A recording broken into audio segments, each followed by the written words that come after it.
Ibu Kepala Sekolah yang saya hormati, beserta Ibu Bapak Guru juga yang saya hormati.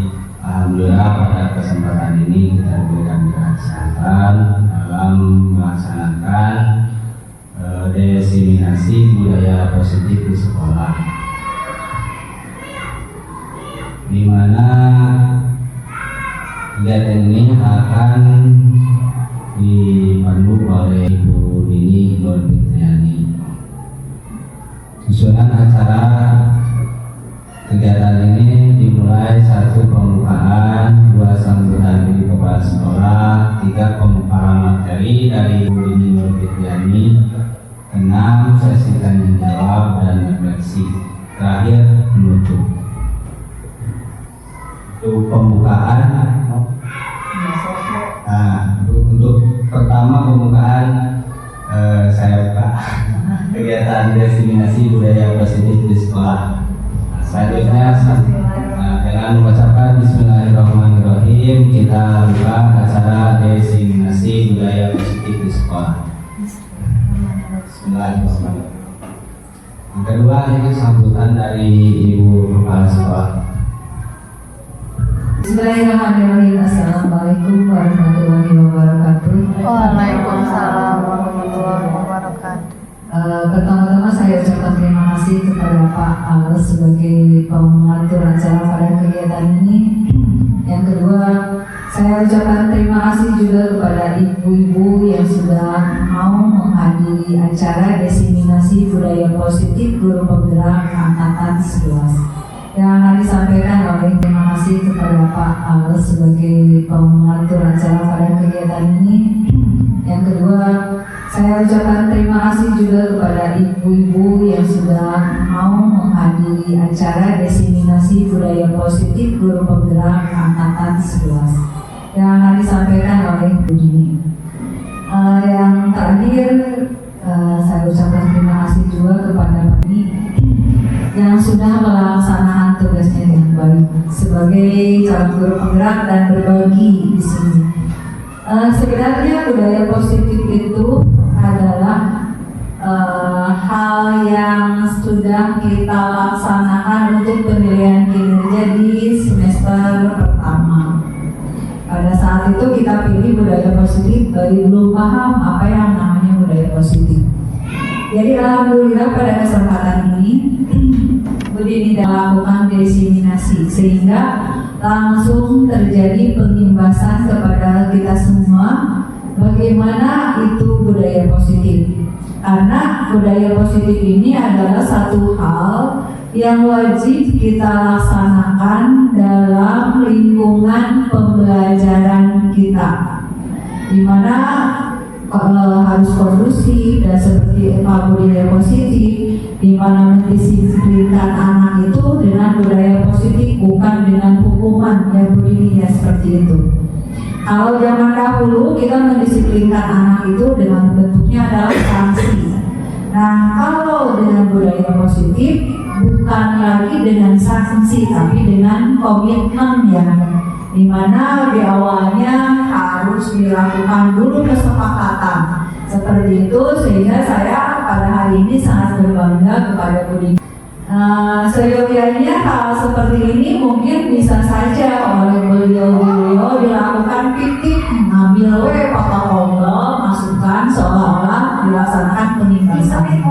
Tetapi dengan niat baiknya ini dilakukan penimbasan kepada kita semua, sehingga kita akan tahu seperti apa penerapan budaya positif di sekolah yang tuntutan kurikulum merdeka seperti itu.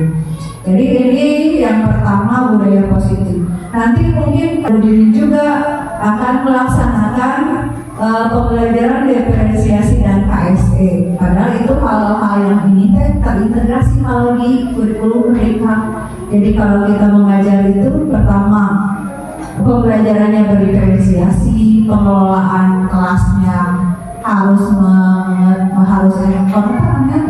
KSE kompetensi sosial emosionalnya seperti apa, dan penerapan budaya positif itu harus dalam pembelajaran teh. Kalau dulu sebenarnya ada, tapi dulu pendisiplinan anak lebih ke software, dititah muli sahalaman atau apa. Nah kalau sekarang ibaratnya hal-hal yang seperti itu sudah kadaluarsa. Jadi marilah ikuti, kita simak, kita pahami yang akan disampaikan oleh Pak ini. Semoga bermanfaat bagi kita semua dalam melaksanakan tugas. Sekali lagi saya ucapkan terima kasih kepada semuanya, Pak Ales, Ibu-ibu, Pak Dadan dan Bu Nini. Sekali lagi saya mengucapkan terima kasih. Mungkin itu saja yang bisa saya sampaikan. Saya applause, saya apresiasi kemauan Ibu Bapak Guru SD Cikahuripan luar biasa.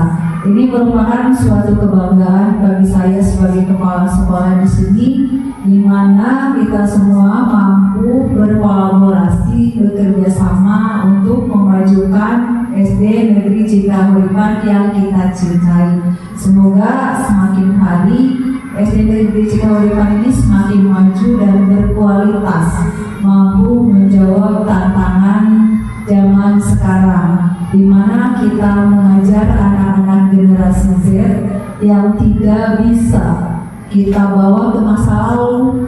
Kalau Bapong dan saya mungkin ya yang paling senior di sini zaman lama, berikut-berikutnya beraten turun. Dipisah SRPR pasti terjaga, kalau zaman sekarang beda. Maka kita harus selalu bergerak, memahami perkembangan zaman. Tidak bisa guru itu stuck di tempat, karena anak yang kita didik bergerak, zamannya berbeda. Seperti filosofi Hajar Dewantara bahwa kita itu harus mengajar bak seorang petani. Bak seorang petani yang kita mengajar ibaratnya murid-murid kita itu adalah benih kecambah. Ketika kita menebar benih kecambah, pertama harus disiapkan dulu lahannya. Lahan berhubungan dengan apa? Sekolahnya, fasilitasnya. Kemudian setelah itu disiapkan pupuknya, kemudian ditebak, disirami, dipindahkan, dipupuk, disiangi. Seperti itulah kalau kita sebagai guru.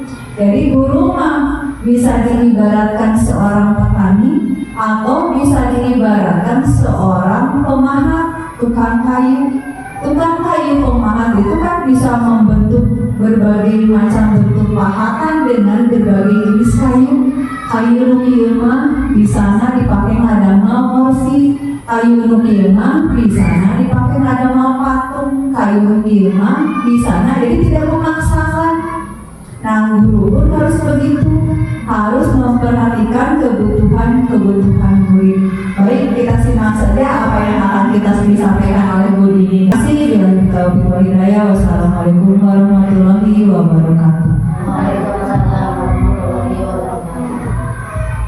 Terima kasih kepada Ibu Kepala Sekolah yang telah memberikan sambutannya, di mana beliau sangat mengapresiasi dan kedepannya SD Cikahuripan menjadi lebih baik. Amin. Cara selanjutnya yaitu pemaparan materi. Assalamualaikum warahmatullahi wabarakatuh. Waalaikumsalam warahmatullahi wabarakatuh. Alhamdulillah, pada kesempatan kali ini ketemu lagi dengan saya di depannya Ibu Bapak. Sebenarnya dede. Tapi bismillahnya. Pertama-tama terima kasih banyak kepada Ibu Bapak yang telah menyempatkan waktunya untuk dapat hadir pada kesempatan ini. Dan tidak lupa saya di depan sini selalu mengingatkan saya bukan menggurui, tetapi kita saling berkolaborasi. Dan saya mendiseminasikan budaya positif apa yang telah saya pelajari pada pendidikan calon guru penggerak.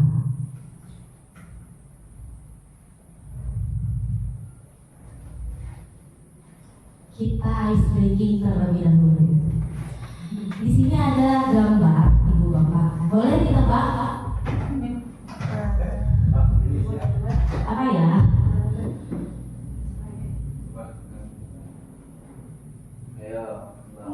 Katanya apa ya? Orang gendut dilihat dari pinggir atau dari depan. dari awal ini kata apa? Ini apa? Ayo. Apakah ada yang tahu? Terus tarang. Tarang apa bahasa Indonesia? Jidat. Dahi. Bahasa Indonesia. Nah, betul. Terus disatukan apa? Rekening.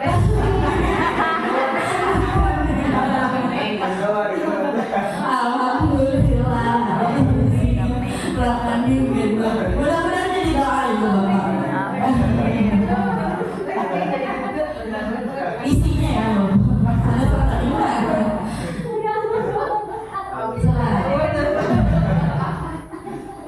Ibu Bapak, budaya positif.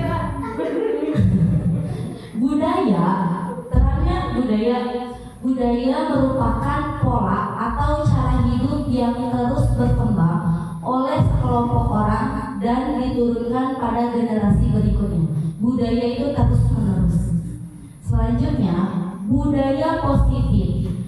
Nah, untuk budaya positif di sekolah yaitu nilai-nilai, keyakinan-keyakinan, dan kebiasaan-kebiasaan di sekolah yang berpihak pada murid dapat berkembang menjadi pribadi yang kritis, penuh hormat, dan tanggung jawab.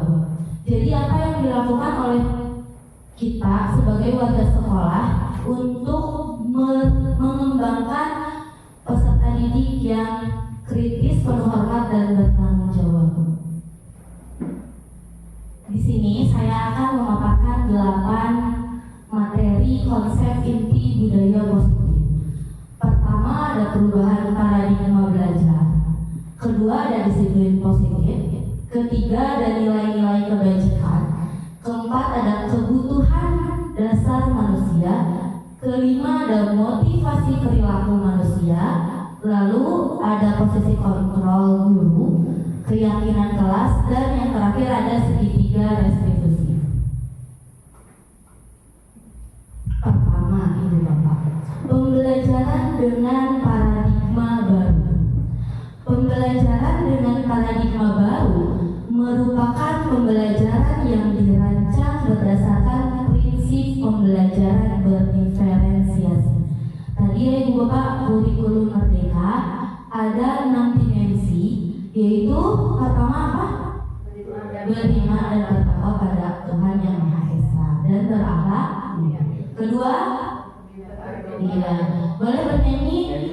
Iya, 1, 2, 3. Belajar Pancasila, beriman dan bertakwa pada Tuhan Yang Esa dan berakhlak mulia, berkebinekaan global, gotong royong mandiri, kreatif dan bernalar kritis. Nah, di sini kurikulum merdeka telah melakukan pembelajaran dengan paradigma baru, yaitu pembelajaran yang berdiferensiasi. Nah, di sini ada miskonsepsi tentang teori kontrol. Pertama, ilusi guru mengontrol murid. Nah, itu merupakan miskonsepsi bahwa kita tidak bisa mengontrol murid, tetapi kita menuntun atau mengarahkan murid. Kedua yaitu ilusi bahwa kritik dan membuat rasa bersalah mampu menguatkan karakter. Ketiga, ilusi bahwa orang dewasa berhak memaksa. Kita sebagai guru diusahakan untuk tidak memaksa peserta didik, ya Ibu Bapak. Nah, selanjutnya ada ilusi bahwa semua penguatan positif, efektif, dan bermanfaat. Selanjutnya yang kedua ada disiplin positif. Disiplin berasal dari kata disiplin yang artinya belajar.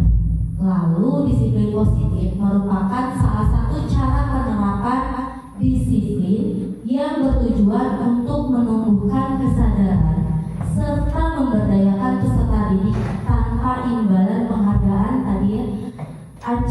atau hukuman, tetapi peserta didik ingin disiplin dari pribadi atau dirinya tumbuh dari faktor intrinsik dirinya sendiri tanpa adanya imbalan penghargaan, ancaman atau hukuman.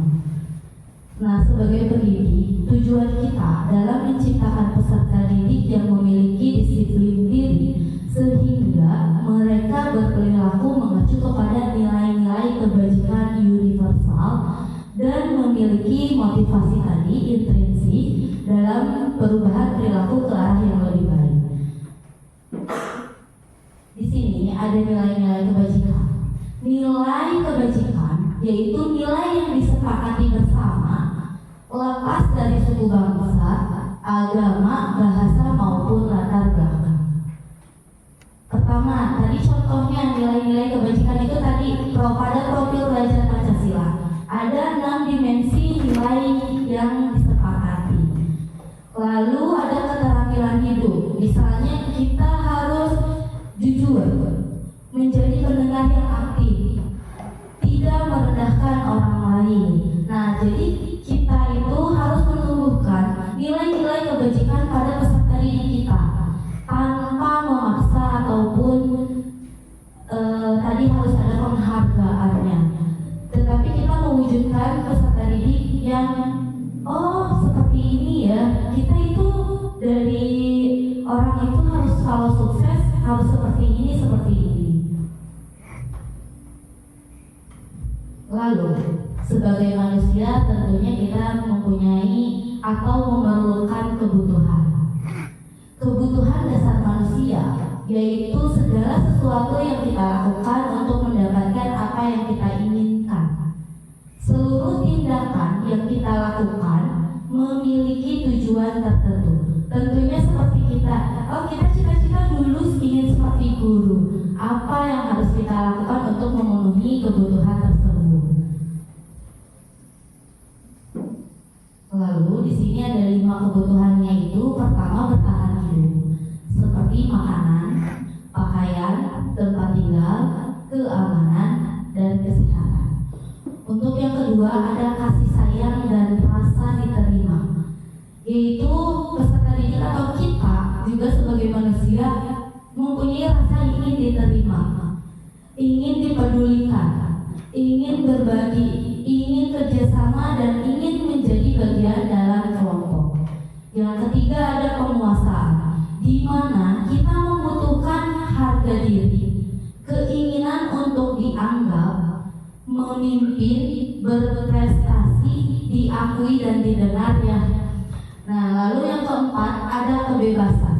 Kita juga perlu mandiri, memiliki pilihan sendiri tanpa adanya diperintah atau dipaksakan, mencoba hal baru sendiri, lalu mampu mengendalikan diri kita sendiri. Untuk kesenangannya, tentunya ya Ibu Bapak, kita butuh refreshing, bermain seperti itu. Di dalam banyaknya misalkan pekerjaan kita, tentunya kita harus mendapatkan kebutuhan kesenangan, tertawa, bermain, refreshing itu tadi ya.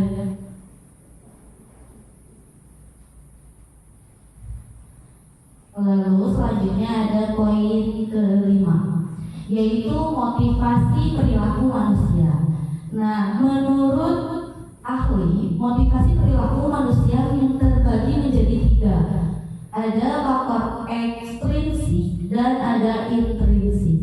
Untuk faktor ekstrinsik ada 2, yaitu pertama, sebagai manusia kita termotivasi untuk menghindari ketidaknyamanan atau hukuman. Misalnya seperti murid, saya ke sekolah datang tepat waktu karena tidak ingin dihukum. Kedua, untuk mendapatkan imbalan atau penghargaan dari orang lain. Contohnya, saya belajar atau mengisi ulangan harus nilainya besar karena saya ingin mendapatkan penghargaan nilai raport yang tinggi. Untuk intrinsiknya, ini yang kita perlu tingkatkan, karena untuk menjadi orang intrinsik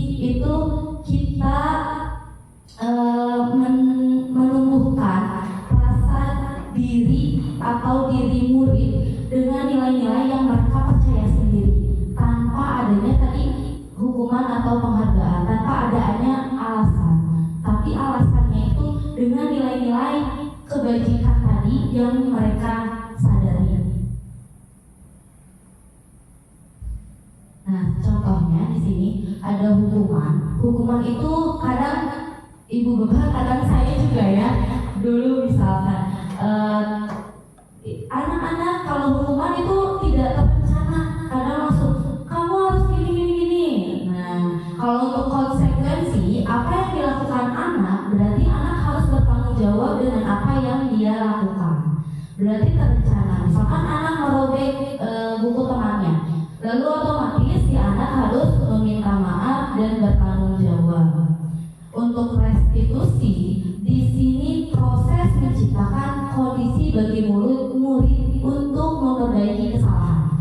Lalu kolaboratif dengan guru atau diskusi guru dengan murid untuk melakukan perbaikan dari perilakunya.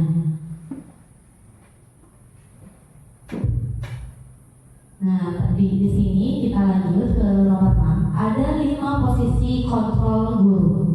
Tadi sebagai penghukum, kedua sebagai teman, ketiga sebagai pembuat merasa bersalah, keempat ada menjadi pemantau, kelima menjadi manajer. Diusahakan kita memiliki posisi kontrol guru menjadi seorang manajer. Contoh penerapan 5 posisi kontrol guru. Contohnya ada kasus siswa tidak memakai atribut lengkap saat upacara bendera. Penghukum contohnya, hormat pada bendera selama 1 jam. Kalian yang tidak memakai atribut, hormat pada bendera selama 1 jam.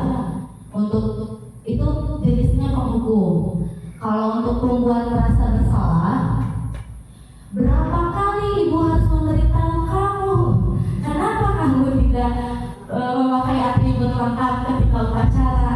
Nah itu ya, berarti kan anak gitu ya, merasa bersalah.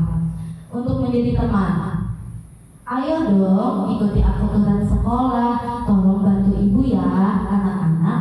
Ya sudah, gak apa-apa kalau kali ini, nanti jangan diulangi lagi ya, misalkan seperti itu. Untuk menjadi pemantau, contohnya, kamu sudah melanggar peraturan sekolah, kamu tahu konsekuensinya. Setelah upacara, kamu beli atributnya ke koperasi. Kan itu anak-anak kan tidak mungkin ya, apalagi SD gitu, kalau langsung harus membeli ke koperasi harus ya, terus ada bagian manajer. Nah di sini manajer ini kita mencari tahu dulu apakah kamu tahu kesalahanmu tanpa harus tadi langsung menghukum gitu ya. Apakah kamu tahu kesalahanmu? Anak pasti menjawab, iya bu, saya tidak memakai atribut lengkap. Kira-kira bagaimana kamu memperbaikinya? Jadi kita bertanya dulu apa yang akan dilakukan anak untuk memperbaiki tingkah laku yang harus diperbaikinya.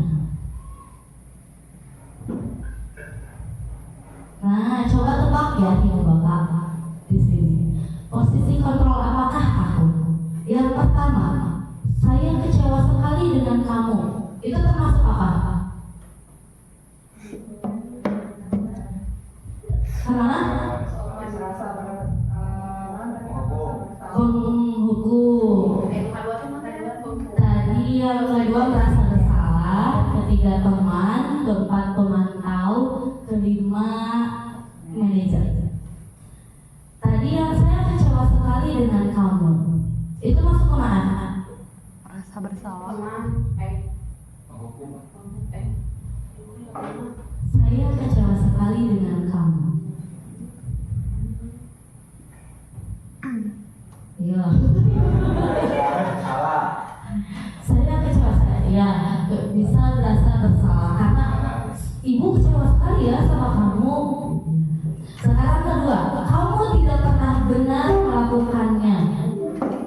Nah itu penghukum. Apa rencanamu untuk menyelesaikan masalah ini?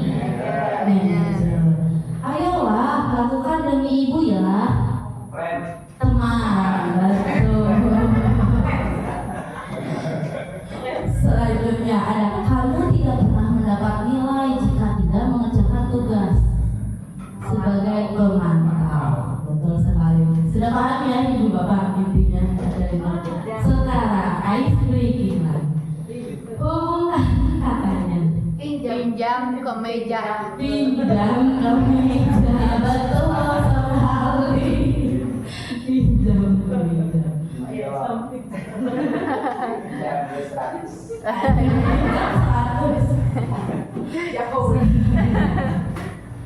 Kita lanjutkan poin ke-7. Berarti berapa poin lagi Bu Bapak? Ya betul, karena 8 poin ya saya mengatakan. Ke-7, ada keyakinan kelas. Mengapa keyakinan kelas? Mengapa bukan peraturan kelas? Apakah ada yang mau menjawab?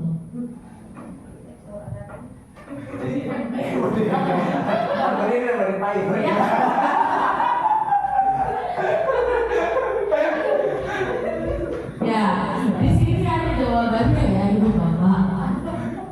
Keyakinan kelas adalah kesepakatan yang dibuat bersama antara guru dan siswa untuk menciptakan lingkungan belajar yang positif dan produktif di dalam kelas. Jadi dilakukan secara bersama-sama ya Ibu Bapak. Kalau keyakinan, kadang ada kata-kata yang bermunculan dari peserta didik. Lalu kalau untuk peraturan kelas, di sisi lain biasanya dibuat oleh guru sendiri biasanya. Nah, di sini keyakinan kelas lebih fokus pada nilai-nilai positif yang ingin ditanamkan. Jadi poin-poinnya itu, jadi sebenarnya kalau dalam peraturan kelas kan ada bahasanya itu tidak boleh datang terlambat. Nah, kalau pada keyakinan kelas diganti kata-katanya itu dengan kata-kata positif. Datanglah tepat waktu. Jadi jangan ada kata-kata yang negatif. Kata-katanya itu diganti menjadi positif. Contohnya lagi, jangan membuang sampah sembarangan. Jadi katanya itu buanglah sampah pada tempatnya, bukan pada temannya. Lalu di sini pembuatan keyakinan kelas bersifat abstrak berupa pernyataan universal. Nah, tadi dibuat dalam pernyataan positif. Sedikit saja agar mudah diingat ya Ibu Bapak, jangan terlalu panjang. Sesuai dengan kondisi kema dan sekolah sehingga mudah diterapkan. Lalu semua warga sekolah atau warga kelas dilibatkan saat pembuatannya. Nah, di sini saya pernah melaksanakan di kelas saya keyakinan kelas. Anak-anak menulis poin-poinnya ada yang banyak, jadi dirangkum. Nanti kan kalau anak-anak lebih ke negatif ya kata-katanya, nanti kita saring menjadi kata-kata positif. Selanjutnya yang terakhir ada poin 8, yaitu segitiga restitusi. Suatu proses dialog yang dijalankan oleh guru agar dapat menghasilkan murid yang mandiri dan bertanggung jawab.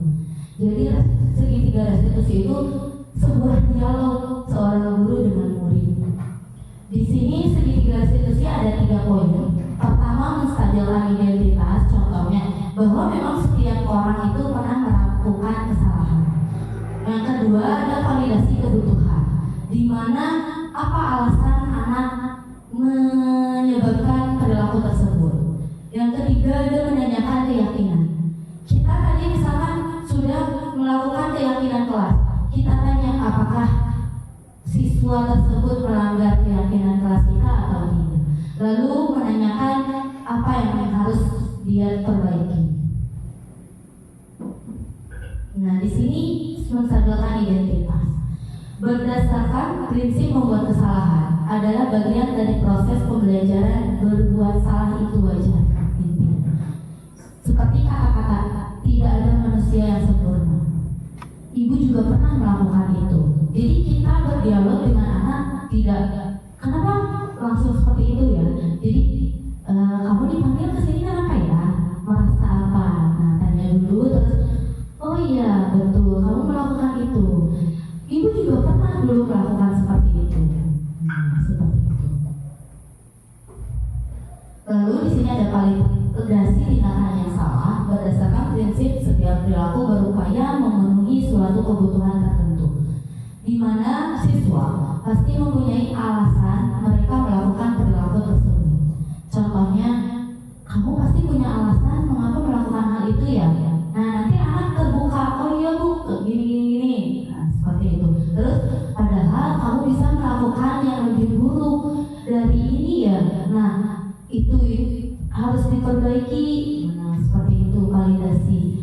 kamu bangga karena telah melindungi sesuatu. Tadi ya ada kepalan tangan, kita melindungi sesuatu apa yang kita punya atau yang kita banggakan. Lalu yang ketiga ada menanyakan keyakinan. Di sini berdasarkan prinsip teori kontrol bahwa pada dasarnya kita termotivasi secara intrinsik. Jadi contohnya tadi anak melakukan kesalahan, pertama bertanya dulu, kamu kenapa dipanggil ibu ke sini ya? Merasa bersalahkah atau gimana? Nanti anak akan melakukan penyebabnya. Lalu setelah itu ada validasi tindakan, apa alasannya? Sesudah itu kita menanyakan apakah keyakinan kelas kita atau apakah kamu melanggar keyakinan kelas kita atau nilai-nilai apa ya yang telah kita sepakati. Nah, kita ingatkan kembali apa yang mereka pelangari atau melanggar. Nah, di sini budaya positif SDM Cikahuripan ya, yang sudah kita lakukan dari Senin sampai Sabtu ya. Nah, tadi menurut saya tadi kan Senin upacara kedisiplinan, Selasa ada sarapan bersama, Rabu literasi, Kamis agamis, Jumat Jumsihat, Sabtu seru, lalu ada program 5S dan keyakinan kelas tadi sepertinya sudah mempunyai, cuman masih peraturan kelas ya Ibu Bapak. Nah, mohon mungkin mudah-mudahan dengan adanya diseminasi ini kita dapat memperbaiki apa yang telah kita lakukan lebih baik lagi. Nah, sekarang SDG terlebih dahulu sebelum menutup. Ingat kata, menambah kata dari kata yang disebutkan teman. Contohnya, saya, aku, dilanjutkan balas. Berarti aku uang, ibu lanjutkan lagi. Aku uang apa? Gaji. Itu paham ya? Berarti dari dimulai dari siapa? Saya dulu, berarti Kak Balas ya kan? Aku, misalkan, Sarabi. Terus Balas? Aku punya Keinginan. Aku punya keinginan, lanjutkan. Yang berhasil untuk Dari yang apa?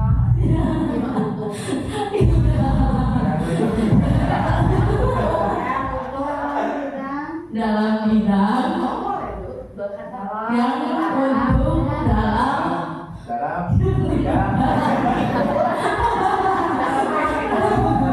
aku punya keinginan yang untuk dalam bidang Punya keinginan ya belum tercapai. iya betul. Jadi ini ya fokus Ibu Bapak. Nah, ini kesimpulannya. Ini kesimpulannya dalam penerapan program disiplin positif, hendaknya guru memiliki standar kepribadian, profesional dan sosial yang baik, di mana guru mampu merefleksi dirinya dalam posisi kontrol saat ini. Bagaimana perjalanan dirinya sebagai among atau manajer yang menuntun murid-muridnya menjadi insan yang mandiri, merdeka dan bertanggung jawab. Terima kasih. Sekian. Wassalamualaikum warahmatullahi wabarakatuh.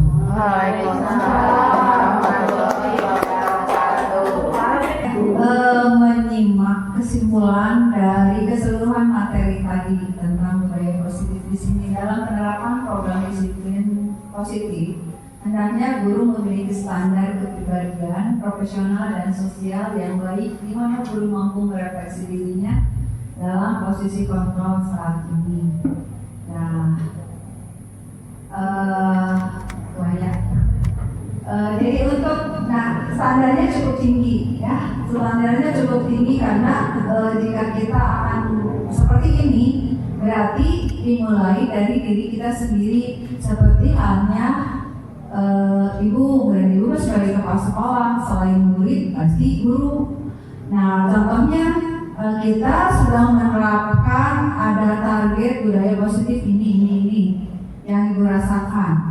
karena budaya positif tadi teh dulu teh dibicarakan Bu ini belum sampai ke sana ibu-ibu dan bapak pada saat saya membuat suatu program kurikulum yang baru nyambung ke sang Budini ya betul Budini. Nah karena apa? Karena Budini waktu itu memang tugasnya menyusun kurikulum. Nah makanya ketika budaya positif dari Senin sampai Sabtu diterapkan dari turunan kurikulum itu sendiri saat ini belum berjalan dengan maksimal. Mengapa? Karena ibu nilai guru-guru belum merasa memiliki akan program itu. Nah, sama halnya ketika guru membuat kesepakatan positif, apabila kesepakatannya itu berasal dari guru, maka itu sama halnya seperti saya sudah 2 tahun berjalan tapi programnya belum tercapai. Baru beberapa hari ini mengarah ke sini. Tahun yang lalu menguap seperti uap gitu, seperti uap air dilontarkan, dibikin kurikulumnya dilontarkan, program ini semua lewat, tidak ada satupun dari program itu yang bisa dilaksanakan. Nah, menggarisbawahi ini, mungkin ibu dan bapak guru juga untuk membuat budaya positif seperti itu, kesepakatan kelas itu memang harus melibatkan siswa. Jadi siswa yang diajar untuk merumuskan mau seperti apa kesepakatan di dalam kelas ini. Jangan seperti saya waktu itu, karena memang waktu itu yang pertama. Saya pertama jadi kepala sekolah di Cikahuripan yang mempunyai mimpi yang jauh ke depan. Itu belum melihat kondisi SD Cikahuripan itu seperti apa. Dan memang tantangannya banyak. Saya sadar pertama kali saya menginjakkan kaki di SD Cikahuripan itu sudah kebayang dia tantangan anak teh tanjakan tajam, pudunan curam gitu ya, sudah dilihat di hari pertama. Nah tapi waktu itu kan saya semangat nih, jadi kita bukan program ini. Bahkan dari semua program yang kita laksanakan budaya positif di Cikahuripan ini paling yang sudah dilaksanakan bulan pertama sekarang paling yang saya lihat ada sarapan pagi, terus jam sihat yang masih berjalan lancar. Terus kalau untuk literasi sama sekali tidak terlihat. Literasi 15 menit sebelum belajar 0 gitu ya, tidak ada. Terus yang satu serunya belum. Terus kotak makanan baru 5% berjalan.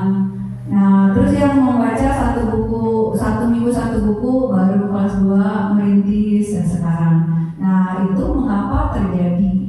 Saya evaluasi. Pertama dari kesalahan ibunya padahal mumpung nggak bahas. Jadi kesalahan ibu kenapa?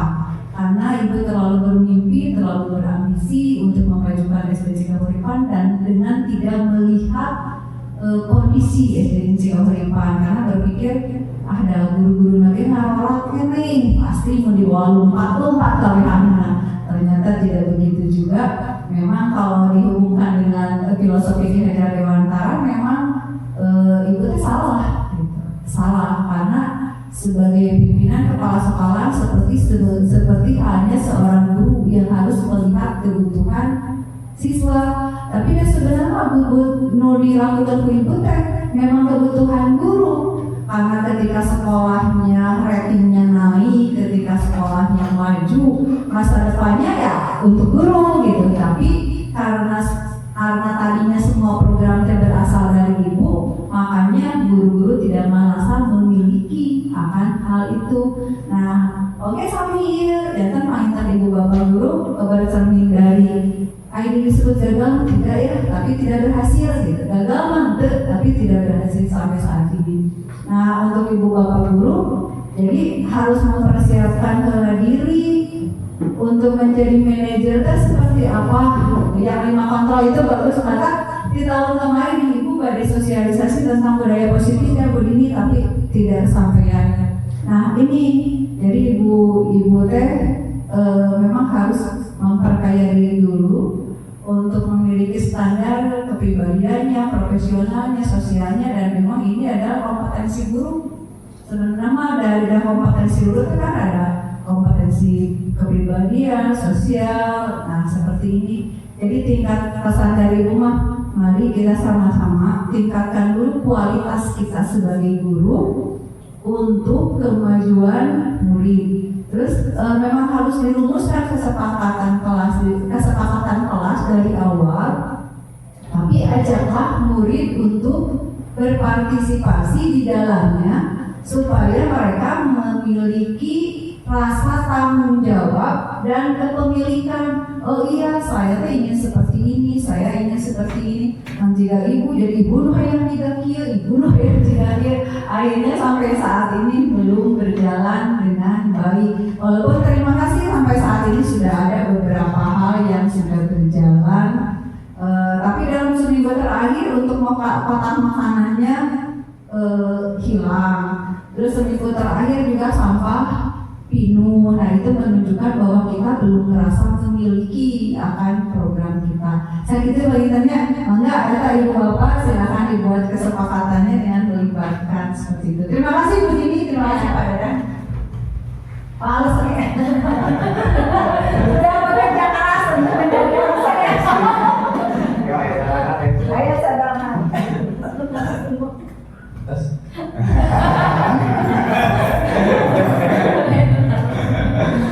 Ya, mungkin materi yang kedua sudah berhasil dipahami oleh Ibu Fitriani. Barangkali Ibu Bapak ada yang mau menanyakan. Oh ya, terima kasih.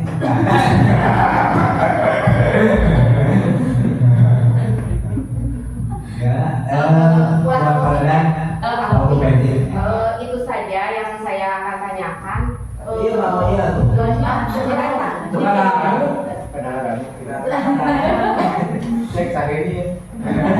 Tes.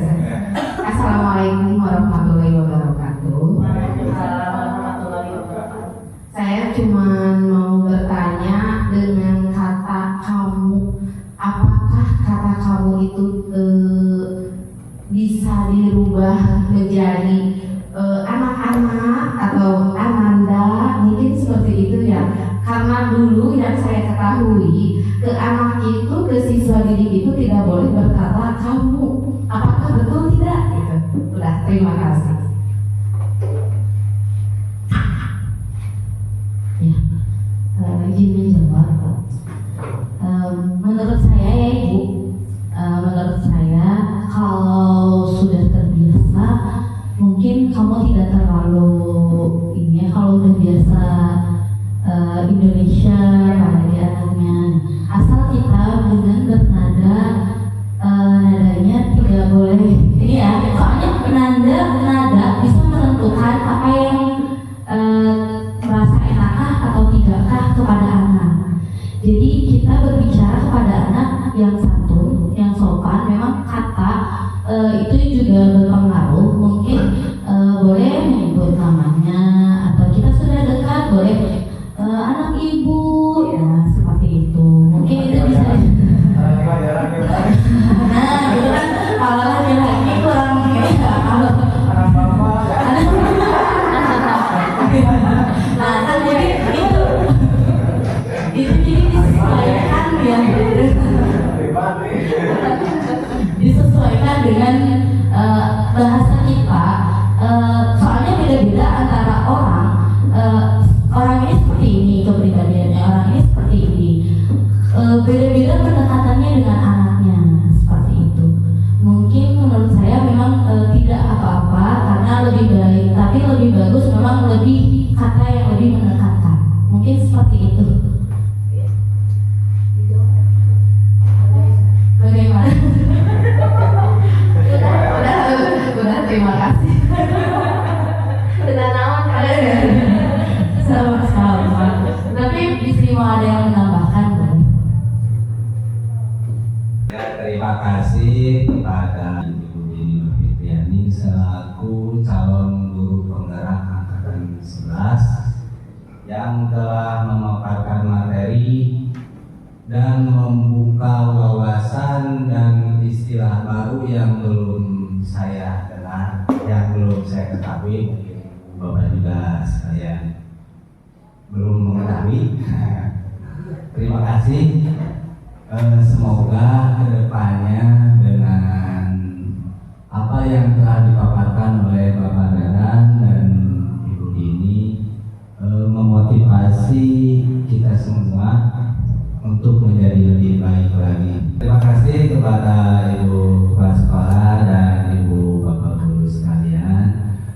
Juga saya mohon maaf apabila ada kata-kata atau perbuatan yang kurang berkenan karena saya baru saja jadi masih kaku belum serta patanana itu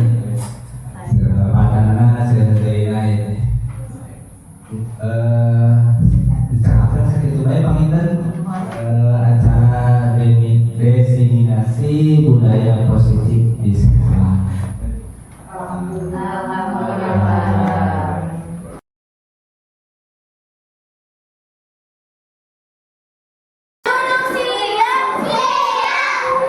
Assalamualaikum warahmatullahi wabarakatuh.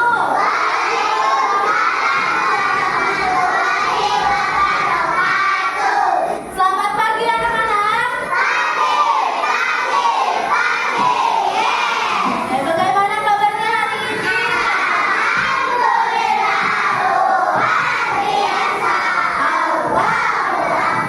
Alhamdulillah. Coba untuk hari ini kita akan membuat keyakinan kelas. Apakah Ibu mau bertanya dulu? Apakah ada yang tahu dengan peraturan kelas? Tahu peraturan kelas, tahu nggak? Oke, peraturan kelas itu adalah aturan-aturan yang harus dipatuhi. Ergi, peraturan kelas itu apa? Nah, peraturan kelas itu apa Nadia? Nah, betul, seperti poin-poinnya itu udah jangan ribut, seperti itu ya. Iya, jangan telat masuk sekolah ya. Iya, jangan jajan kalau sudah ada ibu guru. Nah, sekarang apakah kalian tahu dengan keyakinan kelas? Tidak. Nah, sekarang ibu akan menjelaskan tentang keyakinan kelas.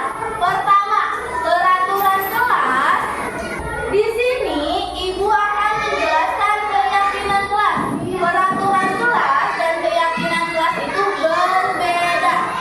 Karena peraturan kelas dibuat oleh guru sendiri. Misalkan ibu bikin, kamu tidak pelajar kelas 2 tidak boleh makan di kelas. Nah, itu berarti ibu yang bikin sendiri. Kalau keyakinan kelas dibuat oleh semua anggota kelas. Kalau kelas 2 anggotanya ada siapa dulu? Ada ibu guru. Terus ada siapa lagi? Anak-anak dan semuanya kelas 2 ya, murid kelas 2, betul. Nah, nanti kita akan bikin keyakinan kelas. Kalian nanti akan dibagi ini ya. Perempuan nanti warna pink, laki-laki warna hijau. Kalian tuliskan, iya. Kalian tuliskan keyakinan kelas apa yang ingin kalian wujudkan di kelas kalian. Coba ibu mau tanya dulu. Nah, iya, betul. Kalau impian kelas kalian seperti apa? Impiannya mau kelas seperti apa? Lautan, ini udah ya, dia lautan. Terus mau seperti apa lagi? Mau kotor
Ya, terus apa lagi keyakinan kelasnya, apa poinnya? Misalkan tidak boleh ngobrol di kelas, tulis kayak gitu. Menjaga kebersihan gitu. Ya.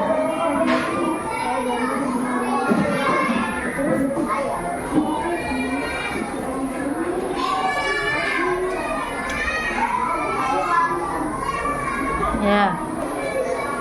Ya.